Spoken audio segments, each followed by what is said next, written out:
Ako po, pag may nagpa-picture sa akin, habang kumakain, di pa nakaka-order, di pa dumarating yung food, staff man, may-ari man nung establishment na kinakainan ako or fans, pinagbibigyan ko.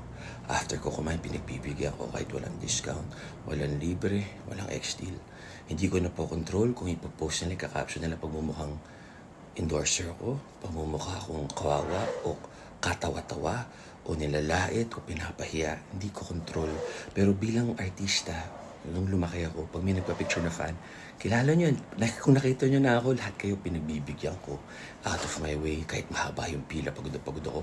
Kinakausap ko yung mga handlers ko dati or kung sino man nagpapa-event. Pagbigyan natin kasi fans yan. Sila yung nagbibigay buhay sa akin. Sila yung inspirasyon ko. Kaya ako nandito dahil sa kanila. Pero experience namin, minsan pinapalabas pa. Na-date ko sila, may asawa akong tao, kasama ko asawa ko. So yun lang, sinishare ko lang sa inyo. Tama kayo, mali ako na your doctor. 2 hours for you.